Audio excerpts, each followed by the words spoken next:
Hello student, आज मैं आपको कक्षा 10 की गणित मनोर्य की किताब से अध्याय पहला शुरू कराने वाला हूं और अध्याय का नाम है वास्तविक संख्याएं। तो देखिए, वास्तविक संख्याएं हमारी दो प्रकार की होती हैं, अपरिमेय संख्याएं, परिमेय संख्याएं। और परिमेय संख्या हमारे दो प्रकार होते हैं, पूर्णांक संख्याएं, भिन्न संख्याएं। और पूर्णांक के प्रकार होते हैं तीन, धन पूर्णांक, शून्य और ऋण पूर्णांक। धन पूर्णांक का मतलब होता है सभी संख्याएं प्लस में होंगी, और शून्य का मतलब शून्य ही होता है, और ऋण पूर्णांक का मतलब होता है सभी संख्याएं माइनस होंगी। ठीक है, तो इसी के साथ मैं आपको बताता हूँ यूक्लिड विभाजन परिमेय क्या होती है। तो देखिए, आपने शेषफल परिमेय का नाम सुना होगा। भाज्य बराबर भाजक गुणा भागफल प्लस शेषफल।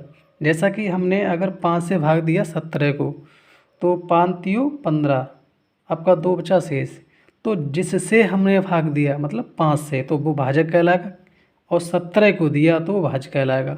और बार पड़ा 3 जो हमारा भागफल कहलाएगा, और शेषफल बचा 2 जो हमारा शेषफल कहलाएगा। अब यदि दो धन पूर्णांक ए और बी हम ले लें, तब यूक्लिड विभाजन परिमेय से तो भाज्य बराबर भाजक गुणा भागफल प्लस शेषफल। और हमने यहाँ पर भाज्य बराबर ए मान लिया, भाजक बी मान लिया, भागफल क्यू मान लिया और शेषफल आर मान लिया। तब हम लिख सकते हैं ए बराबर बी गुणा क्यू प्लस आर। यही हमारी यूक्लिड विभाजन परिमेय हो जाती है। तो अब हम आपको प्रश्नावली 1A स्टार्ट कराते हैं। 1A का पहला प्रश्न है, निम्नलिखित संख्याओं का एचसीएफ ज्ञात करने के लिए यूक्लिड विभाजन एल्गोरिथ्म का प्रयोग कीजिए। जिसके हमारे लिए 3 पार्ट दे रखे हैं, ए बी सी, और मैं आपको ए पार्ट हल कराता हूँ। तो ए पार्ट हमारा दिया है 135 और 225। तो यहाँ पर मैं बता दूँ, एचसीएफ और एलसीएम ज्ञात करने की 2 विधियाँ होती हैं, एक भाग विधि और एक अभाज्य गुणनखंड विधि। तो यहाँ पर मैं आपको भाग विधि से एचसीएफ यानी मासा ज्ञात करवाने वाला हूँ। तो अगर हमको संख्या दी हों, जैसे कि यहाँ पे 2 संख्याएँ दी हैं, तो इनमें से छोटी संख्या से उससे बड़ी वाली संख्या को भाग देते हैं। तो देखिए, यहाँ पर हम 135 से भाग देंगे 225 को, जिसमें हमारा एक बार चला जाएगा। तो 135 से एकम 135, यहाँ पर आपका घटाना हो जाएगा, 5 में 5 का 0, और यहाँ से 2.5 लेंगे, हो जाएंगे 12। 12 में से जब आपका 3 जाएगा तब आपको 9 बचेगा, यानी कि 90 बचा। और इसी 90 से हम भाग दे देते हैं 135 को।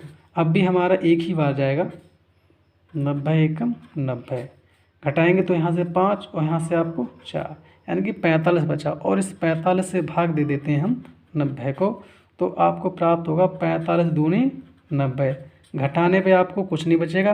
तो इस प्रकार हमारा HCF बराबर हो जाता है 45। और यदि हम इसको ऐसे भी ले सकते हैं, जो मैंने अभी सूत्र बताया था, भाज्य बराबर भाजक गुणा भागफल और प्लस शेषफल। तो देखिए, पहले हमने भाज्य कितना था हमारा 225 हो गया, बराबर भाजक कितना था हमारा 135, और गुणा भागफल कितना पड़ा आपको 1, और बचा कितना था 90। ठीक है, अब अगली बार में देखिए हमने क्या करा, अगली बार में हमने करा 90 से भाग, तो वो भाजक हो जाएगा। और किसको दिया 135 को भाग, तो हमारा 135 हो जाएगा भाज्य, और भाजक हमारा होगा 90, और भागफल हमारा एक ही रहेगा, और यहाँ पे शेषफल बचा हमारा 45। ठीक है, अगले स्टेप में हमने किससे भाग दिया 45 से, तो वो भाजक 45 होगा, किसको दिया 90 को, तो 90 हमारा भाज्य हो जाएगा। तो यहाँ पर हमारा भाजक 45 होगा, और यहाँ पर भागफल आपके हो जाएंगे 2, और प्लस शेषफल हमारा क्या हो जाता है 0। तो ये हमारी यूक्लिड विभाजन परिमेय से HCF ज्ञात हो जाता है। अब देखते हैं हम अगला क्वेश्चन। हमारा दूसरा भाग है, 196 और 38,220। तो यहाँ पर हम 196 से भाग देंगे 38,220 में। तो पहले हम 382 में बार डाल लेते हैं, जिसमें हमारा एक ही बार जाएगा। तो हमारा 196 यहाँ से डालेंगे 12, 12 में 6 का 6, यहाँ बचा हमारा 7। तब यहाँ से डालेंगे 17 हो जाएंगे। 17 में से जब आपका 9 जाएगा तो 8, और यहाँ से आपको 186 बचा। आगे हम इससे भाग नहीं देंगे क्योंकि हमारी ऊपर उतरने के लिए संख्या बाकी हैं। अब यहाँ पर हम बार डाल सकते हैं। तो यहाँ पर हमारा बार जाता है 9, 9 छिक 54, 9 में 81 और 5 86, 9 एकम 9 और 8 17। यहाँ पे माइनस करेंगे, 12 में से 4 जाएगा तो 8, यहाँ बचा 5, यहाँ से दाई लेंगे 15, इससे जाएगा 9, 58 बचा। अभी हमारा 0 उतारना बाकी है। तो देखिए आगे, तो यहाँ पे हमारा बार जाएगा 5, 5 छक्का 30, हाथ से लगा 3, 5 ने 45, 3 48, हाथ से लगा 4, 5 का 5 और 4 9, और यहाँ पे हमारा शेषफल 0 आ जाता है। तो इस प्रकार हमारा इसका HCF बराबर हो जाता है 196। इसी प्रकार हम C भाग भी ज्ञात कर सकते हैं। और हमारा दूसरा क्वेश्चन है, यूक्लिड एल्गोरिथम के प्रयोग से 240 और 228 का HCF ज्ञात कीजिए। तो ठीक है, देखिए प्रश्न हमारा है 240 और 228 का हमको क्या HCF ज्ञात करना है। तो देखिए यहाँ भी हमको भाग दे देना है 240 से 228 को। तो हमारा यहाँ पर 228 से भाग देना है हमको, 228 से। इसको चलो मैं साफ कर देता हूँ। इन दोनों में 228 छोटी संख्या है, 240 ज़्यादा है। तो हम 228 से भाग देंगे 240 को, और हमारा एक बार चला जाता है 228। यहाँ से आपको ढाई लेके 10 हो जाएगा, और बचेगा 2, यहाँ पर रह गया 3, 3 में से 1 2 जाएगा तो 1, और इस 12 से हम भाग दे देंगे 228 को। तो यहाँ पर चाहो तो इकट्ठा बार डाल सकते हो, चाहे हम 22 में बार डाल सकते हैं। तो 12 एकम 12, यहाँ से आपको 0, यहाँ से आपको, और आपको यहाँ से उतार लेते हैं 8। अब हम यहाँ पे 12 ने में 108 होता है, और यहाँ पर आपको कुछ नहीं बचता है। देखिए यहाँ पर हमने घटाने के बाद 10 प्राप्त हुआ था, तो हम 10 से भाग नहीं दे सकते क्योंकि हमारा अभी 8 उतरना बाकी है। अब 8 उतारा तो हो गए 108, और 12 में 108 होते हैं, और हमारा यहाँ पे कोई भी शेषफल नहीं बचता है। तो ऐसी स्थिति में इसका HCF 12 हो जाता है। अब देखते हैं अगला क्वेश्चन। प्रश्न संख्या 3, यूक्लिड विभाजन एल्गोरिथम के प्रयोग से 92,690, 7378 और 7161 का HCF ज्ञात कीजिए। तो ठीक है, मैं आपको तीसरा नंबर क्वेश्चन करके दिखाता हूँ, जिसमें आपकी 3 संख्याएं होंगी। तो देखिए हमारी संख्याएं हैं 92,690, 7378 और 7161, जिसमें से हमारी 7161 छोटी संख्या है, जिससे हम इन दोनों में किसी को भी भाग पहले दे सकते हैं। तो हम यहाँ पर 61 से भाग देंगे हम 7378 के लिए। तो इसमें हमारा एक ही बार जाएगा, और इसमें घटाना कर देंगे, 7 बचेगा, यहाँ से आपको 1 और यहाँ से आपको 2, यानी कि 217। अब 217 से हम भाग दे देंगे 61 में। तो यहाँ पर हम इतने में बार डाल सकते हैं 716 में, जिसमें आपके बार चले जाएंगे 3। तो 3 7 21, 3 एकम 3 2 5 और 3 दूनी 6। माइनस करेंगे, यहाँ से आपको 5 और यहाँ से आपको ढाई लेंगे, 11 में से 5 जाएगा 6, उतार लेंगे, फिर भी हमारा 3 ही बार जाएगा 651, और यहाँ से आपको शेषफल कुछ नहीं बचता है। तो यहाँ पर जो हमारा 217 है, इससे भाग हम 92,690 को देंगे।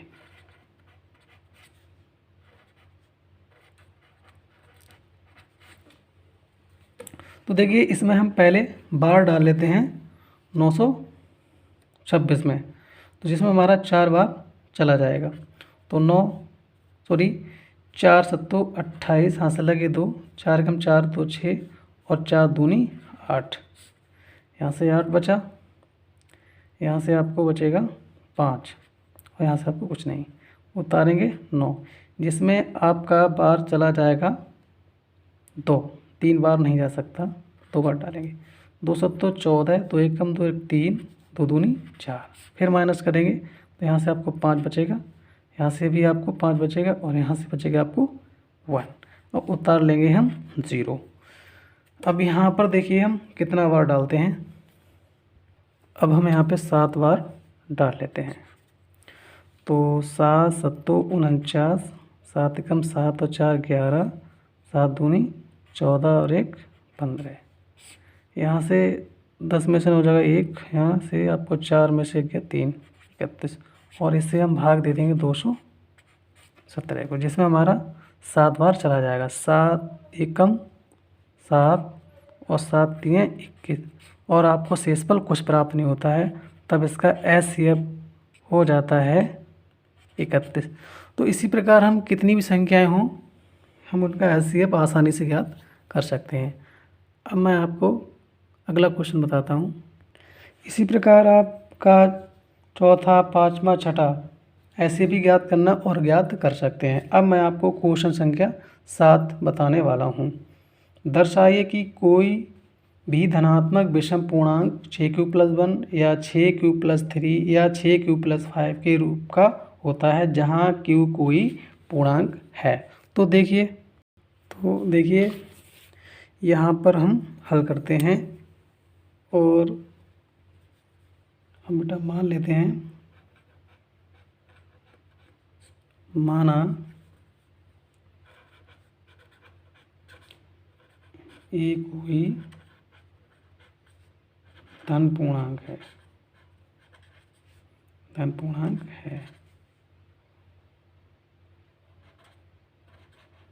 तथा b बराबर 6। ये जो b का मान होता है वो हमको सवाल से प्राप्त हो जाता है। जैसा कि यहाँ पे देख रहे होंगे 6q, तो जो q का गुणांक होता है वही b का मान होता है और इस b को हम बोलते हैं भाजक। ठीक है। तब r हमारा क्या होता है? r हमारा होता है शेषफल। तो जो शेषफल होते हैं वो भाजक से एक कम संख्या जो होती हैं, एक कम करने के बाद जो संख्या होती हैं वहाँ तक आपका शेषफल हो सकता है। तो देखिए यहाँ पर 6 है, 6 का 1 कम करेंगे तो 5, यानी कि हमारा शेषफल 0 भी हो सकता है। 1 2 3 4 और 5 ये शेषफल हो सकते हैं। ठीक है। तो हम आगे हल करते हैं q पूर्णांक के लिए।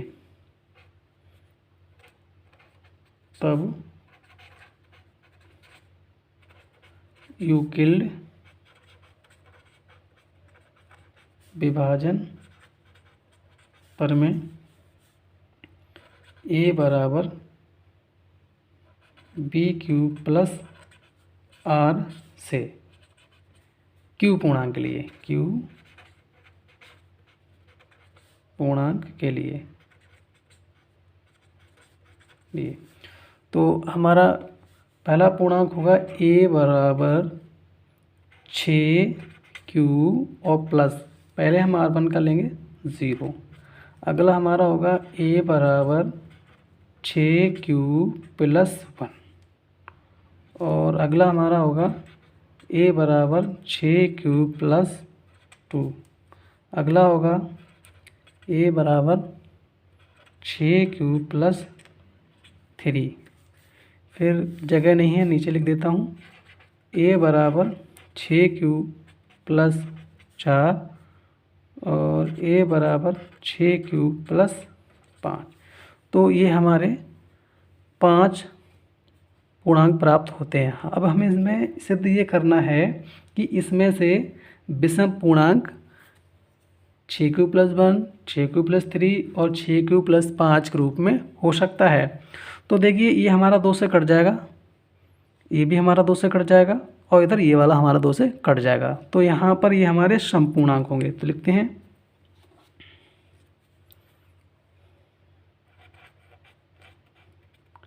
अतः 6Q, इसका 0 हटा सकते हैं, कॉमा 6Q प्लस 2 और 6Q प्लस 4 विषम सम पूर्णांक हैं, क्योंकि ये 2 से विभाजित हैं।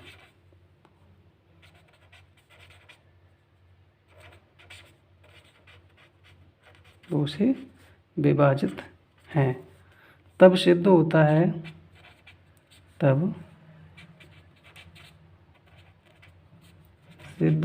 है,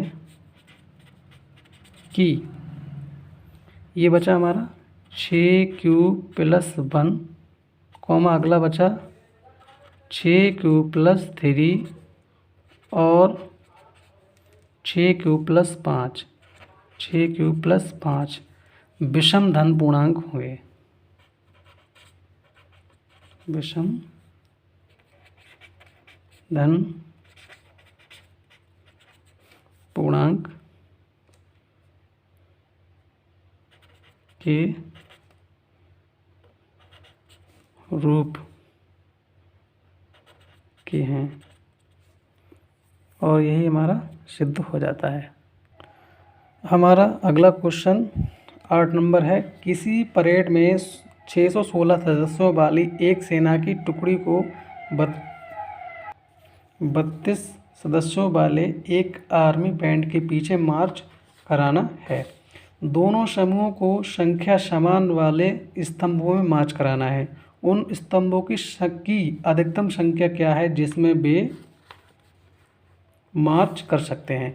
तो अगर सवाल में अधिक या अधिक से अधिक या ज़्यादा की जब बात की जाती है तो उस सवाल में एचसीएफ ज्ञात करा जाता है। तो यहाँ पर हम 32 और 616 का एचसीएफ ज्ञात कर देंगे और हमें अधिकतम स्तंभों की संख्या प्राप्त हो जाती है। तो देखिए, तो स्तंभों की अधिकतम संख्या ज्ञात करने के लिए हमको 32 और 616 का एचसीएफ ज्ञात करना है।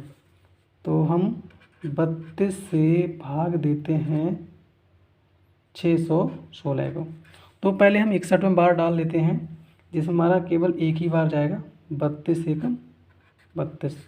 यहाँ से दाई लेंगे, 11 में से जब 2 जाएगा 9 बचेगा, सबको बचेंगे 5, 5 में से 3 गया तो 2 बचेंगे, उतार लेंगे 6। अब देखिए यहाँ पर हमारा कितना बार जाता है, हमारा 9 बार चला जाएगा। 9 दूनी 18 और 9 तीन 27 और 1 28, माइनस कर दीजिए, आपको यहाँ से 8 बचेगा और यहाँ से 8 में से 8 यानी केवल 8 बचेगा। और इस 8 से हम भाग दे देंगे 32 को। 8 चौक होते हैं 32 और हमको शेषफल 0 प्राप्त होता है। तब हमारी स्तंभों की संख्या 8 आ जाती है। यहाँ पे एचसीएफ हमको प्राप्त हुआ 8, तब लिख देंगे स्तंभों की संख्या बराबर 8, और ये आपका क्वेश्चन हो जाता है।